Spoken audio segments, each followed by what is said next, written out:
কিছুদিন আগে আপনারা দেখেছেন যে ভারতবর্ষের ঐতিহ্যবাহী একটি মসজিদ, তার নাম বাবরি মসজিদ, এটা এখনো আছে নাকি? ভেঙে দিয়েছে। ওই তো 22শে জানুয়ারি উদ্বোধনী অনুষ্ঠান, ওখানে মন্দির, রাম মন্দির স্থাপন হয়েছে, তার শুভ উদ্বোধনী অনুষ্ঠান 22 তারিখে। কিছুদিন আগে আপনারা দেখেছেন যে ভারতবর্ষের ঐতিহ্যবাহী একটি মসজিদ, তার নাম বাবরি মসজিদ, এটা এখনো আছে নাকি? ভেঙে দিয়েছে। ওই তো 22শে জানুয়ারি উদ্বোধনী অনুষ্ঠান, ওখানে মন্দির, রাম মন্দির স্থাপন হয়েছে, তার শুভ উদ্বোধনী অনুষ্ঠান 22 তারিখে। যাই হোক, ওই সব ইতিহাস আমি বলছি না, আমি বলছি যে যারা বাবরি মসজিদকে ধ্বংস করেছে, আচ্ছা বলুন এরা ভালো লোক না খারাপ লোক? খারাপের পক্ষে কারা? আপনারা সবাই, তাই না? আর যখন বাবরি মসজিদ ভাঙা হয়েছে তখন ভারতবর্ষের মুসলিমরা, প্রাণপ্রিয় মুসলিম যারা, তারা কিন্তু দোয়া করেছে। দোয়া করেনি যে আল্লাহ যারা মসজিদ ভেঙেছে তুমি তাদের কঠিন সাজা দাও? দোয়া করেনি? করেছে। নাম্বার 2, আপনারা এখন ইদানিং দেখতে পাচ্ছেন সোশ্যাল মিডিয়ার মাধ্যমে যে ফিলিস্তিনের মাটিতে মসজিদে আকসা, যেটা প্রথম কিবলা যে মসজিদটা ছিল, ওই মসজিদ জেরুজালেমের আপনার কি বলে ইসরায়েলের ইহুদিরা মসজিদটা দখল করে নেওয়ার চিন্তা ভাবনা করছে এবং ফিলিস্তিনিদের মা বোনদের উপর অত্যাচার, ফিলিস্তিনিদের উপরে নির্যাতন চালাচ্ছে ইসরায়েলের ইহুদিরা, তাই না? মুসলমানরা দোয়া করছে কি করছে না? আপনারা ইসরায়েলের পক্ষে না ফিলিস্তিনের পক্ষে? ফিলিস্তিনের পক্ষে, তাই না? আচ্ছা এইবার বলো, রুজির মালিক কে? আল্লাহ। অক্সিজেন এটার মালিক কে? আল্লাহ। তা আল্লাহ এত দোয়া করা লাগবে কেন? আল্লাহর ঘর মসজিদ ভেঙে দিচ্ছে, আল্লাহ 10 মিনিটের জন্য ইসরায়েলে অক্সিজেনটা বন্ধ করে দিলেই তো হয়ে গেল, সব তো শেষ না? আল্লাহ যে রুজি ওদের বন্ধ করে দেয়, তা ওরা আর কেউ বাঁচবে? বাঁচতে পারবে? তাহলে এত মানুষের দোয়া করা প্রয়োজন ছিল না? ছিল। আল্লাহ বলে আমার নাম রহমান, আমি দয়া করি, তার বিনিময়ে কিছু চাই না, এমনিতেই দয়া করি। মসজিদ ভেঙে দিবি তবুও তোকে অক্সিজেন দেবো, মাদ্রাসা আগুন লাগিয়ে দিবি তবুও তোকে অক্সিজেন দেবো আমি আল্লাহ। নামাজ পড়বি না তবুও তোর জমিতে বৃষ্টি হবে। আল্লাহ বলে আল্লাযী জাআলা লাকুমুল আরদা ফিরাশা ওয়াস সামাআ বিনাআ ওয়া আনজালা মিনাস সামাই মাআন ফাআখরাজা বিহি মিনাস সামারাতি রিজকান লাকুম ফালা তাজআলু লিল্লাহি আনদাদা ওয়া আনতুম তা'লামুন।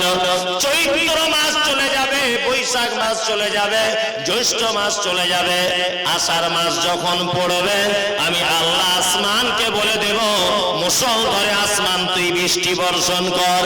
কালিয়াচকের চাষিরা তারা মাঠে চলে যাবে, মাঠে নাঙল লাগাবে, আর আমি আল্লাহ তোর জমিতে ধান উৎপন্ন করে তোমার বাড়িতে সোনার ধান পৌঁছে দেব। বেনামাজি নামাজ পড়বে না, তোর জমিতে বৃষ্টি হবে। তুমি রোজা রাখবে না, তোমার জমিতেও বৃষ্টি হবে। তুমি আল্লাহর দুশমন, তোমার জমিতেও বৃষ্টি হবে। আমার নাম হচ্ছে রহমান, আমি এমন দয়া করি পৃথিবীর কোন প্রাণী, পৃথিবীর কোন জিনিস আমার দয়া থেকে কোনদিন বঞ্চিত হবে না। আল্লাহ দয়া থেকে কেউ বঞ্চিত হবে? রহমান দয়ালু। যে নামাজ পড়ে না ও দেখবেন প্রত্যেকদিন বিরিয়ানি চালিয়ে যাচ্ছে, যে আল্লাহর সঙ্গে দুশ্মনী করে তারও দেখবেন 10 তলা বাড়ি। কি বলছি বুঝতে পারছেন না? তার মানে আল্লাহ দয়া করে, বিনিময় কিছু চাই না। আর রহিম খাসাতান ইয়াউমাল কিয়ামাহ, আর রহিম যে দয়াটা, এটা হচ্ছে আল্লাহ সুবহানাহু ওয়া তাআলার শুধুমাত্র কিয়ামতের দিনে। ওই জন্য আপনারা যারা বসে আছেন, আপনাদের কাছে আমার বিনীত অনুরোধ, যখন নামাজে দোয়া করবেন তখন একটা কথা বলবেন। মেয়েরা ভালো করে শুনে রেখে দেন, নামাজে যখন দোয়া করবেন একটা কথা বলবেন যে আল্লাহ দুনিয়াতে তুমি আমাকে যা করছো আখিরাতে যেন তোমার দয়া থেকে আমাকে বঞ্চিত করে দিও না। আর আখিরাতে যদি কোনো মানুষের উপরে আল্লাহর দয়া হয়ে যায় তাহলে তার থাকার জায়গা জান্নাত। তারপরে আমরা কি বলি? মালিকি ইয়াউমিদ্দিন, কিয়ামতের দিবসের মালিক কে? কে? আল্লাহ সুবহানাহু ওয়া তাআলা। আল্লাহু আকবার। কিয়ামতের দিবসটা যে কেমন হবে এটা আপনাকে বলে বোঝানো যাবে না।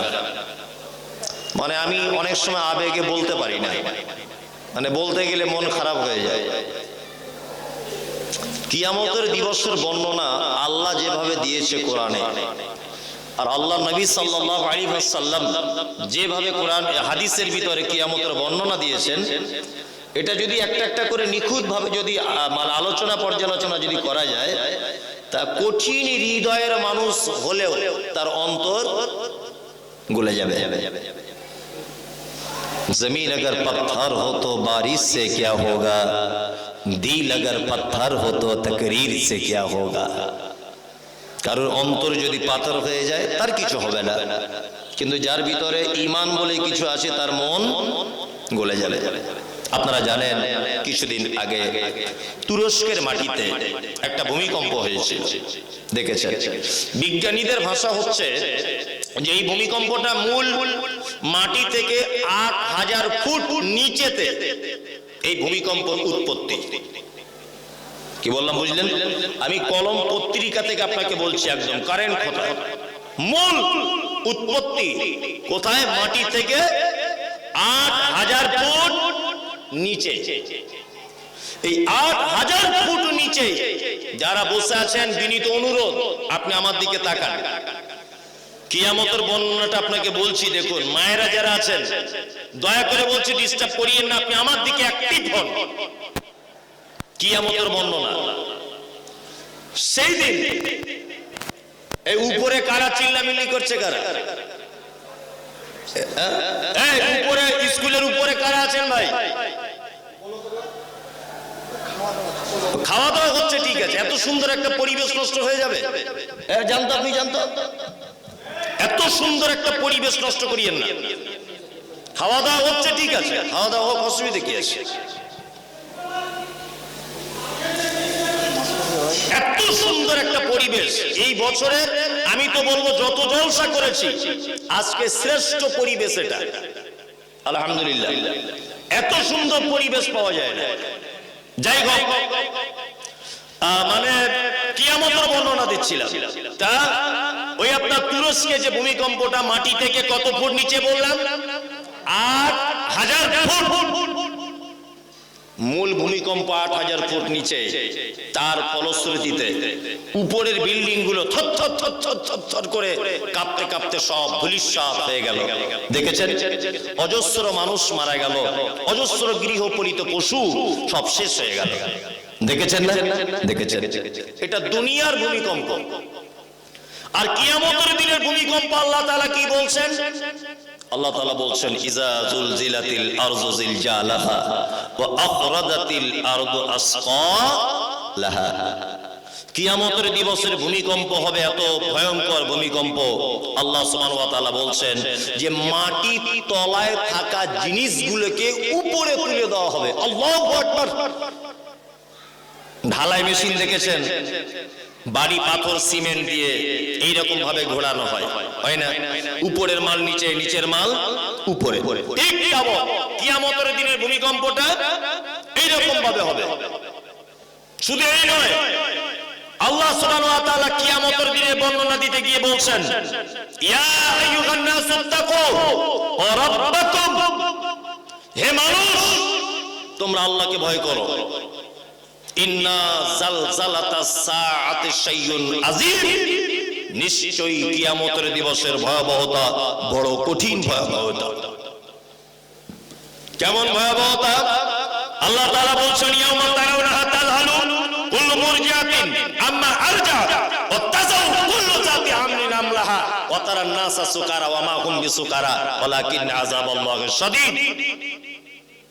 এইদিকে ফিরুন, একটা জিনিস আপনাকে দেখাই। শিক্ষিত মানুষের পরিবেশ তো। এই যে ছেলেটা এখানে আছে, একে যদি আমি একটা এখন ঘুষি যদি মারি, আরে ঘুষির ওজনটা যদি 50 ডিগ্রি সেলসিয়াস যদি এই ঘুষিটার ক্ষমতা যদি হয়, এক কথায় সাধারণ ভাষায় বুঝুন, আমার এই ঘুষিটা যদি 50 ডিগ্রি পর্যন্ত হয়, তাহলে এ বাঁচবে। আমার এই ঘুষির ওজন যদি 52 ডিগ্রি পর্যন্ত পৌঁছে যায়, এ নাও বাঁচতে পারে। পৃথিবীতে নারী পুরুষ দুটো লিঙ্গ, চিকিৎসা বিজ্ঞানীদের ভাষা যে আমার এই ঘুষিটা যদি আমি কোনো মেয়ের বুকে বা মেয়ের পিঠে বা কোনো মেয়ের হাতে যদি মারি, আর সেই ঘুষির ওজন যদি 56 ডিগ্রি পর্যন্ত যদি পৌঁছে যায়, তবু একটা মেয়ে স্বাভাবিক গতিতে বেঁচে থাকবে, তার কোনো অসুবিধা হবে না। তার মানে পুরুষের থেকে নারী বেশি সহ্য ক্ষমতা রাখে, তাই না? ওই জন্য অনেক মেয়েরা স্বামীর কাছে গরুর মতো মার খাচ্ছে, তবুও টিকে আছে। মানে ওটা আল্লাহর পক্ষ থেকে ওদের সহ্য ক্ষমতা বেশি। এটা চিকিৎসা বিজ্ঞানীরাও বলছে। কি বলছে? যে একটা মেয়ের নরমালে বাচ্চা হওয়ার যে কষ্ট, এই কষ্টটা 56 ডিগ্রি পর্যন্ত এর তীব্রতা থাকে। এই কষ্টটা যদি পুরুষ মানুষের হতো, অর্থাৎ এই বাচ্চা হওয়ার সিস্টেম যদি কোনো কারণে পুরুষ মানুষের যদি হতো, তাহলে 100টার ভিতরে 82 থেকে 83টা পুরুষ মানুষ মারা যেত। কি বললাম বুঝতে পারছেন? এটা হাদিসের কথা নয়, এটা আমি অন্য বইয়ে পড়ে আপনাকে গবেষণা করে বললাম। তার মানে পুরুষের থেকে নারীর ক্ষমতা অনেক বেশি। আল্লাহ সুবহানাহু ওয়া তাআলা কিয়ামতের দৃশ্য বলতে গিয়ে বলছেন, ইয়াউমা তারাউনাহা তাযহালু কুল্লু মুরজিআতিন আম্মা আরজাআত। সেদিন একজন মা উলঙ্গ হয়ে দাঁড়িয়ে থাকবে কিয়ামতের মাঠে, তার বাচ্চা নিচের দিক দিয়ে পড়ে যাবে এমনিতেই। এটা আল্লাহ কোরআনে সূরা হজের ভিতরে বলছেন, নিচের দিক দিয়ে তার বাচ্চা এমনিতেই পড়ে যাবে, ও বুঝতে পারবে না যে আমার বাচ্চাটা কিভাবে হলো। আল্লাহু আকবার। তারপরের আয়াতে আল্লাহ তাআলা বলছেন, একজন দুগ্ধ দানকারিণী মা তার বাচ্চাকে দুধ পান করায় যে মা, এইরকম বাচ্চা তার মায়ের আঁচল ধরে কিয়ামতের দিনে টেনে বলবে, মা খুব পিপাসা লেগেছে, একটু দুধ পান করাও। মা সেদিন তার বাচ্চাকে দুধ পান করাতে ভুলে যাবে।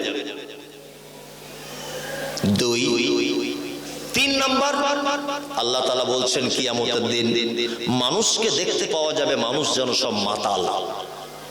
আল্লাহ তারপরে আবার বলছেন, ওমা হুম বিসুকারা, একজনও মদ পান করেনি, ওয়ালাকিন্না আযাবাল্লাহি শাদীদ, শুধু আমার কঠিন আযাবের ভয়ে তারা কিয়ামতের মাঠে থরথর করে কাঁপবে।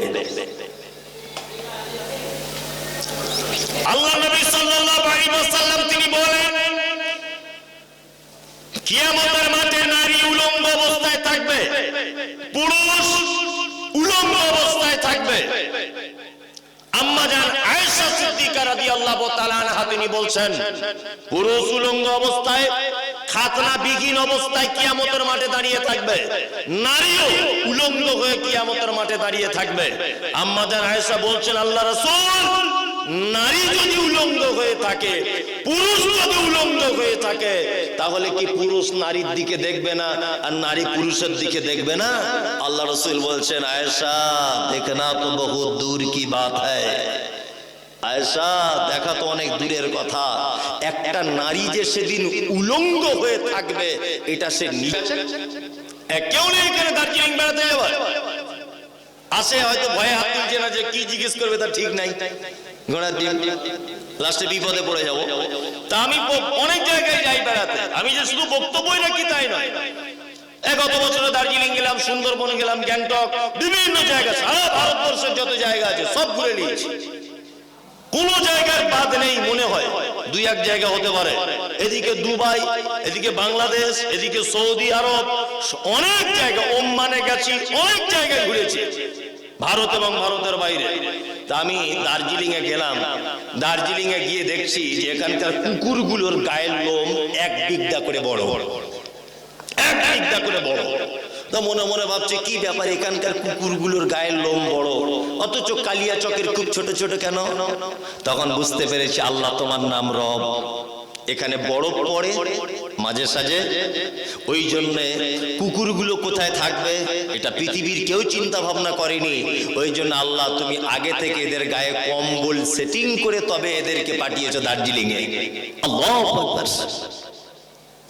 এরপরেও আপনি আল্লাহকে চিনতে পারছেন না। রব, এটার যদি ব্যাখ্যা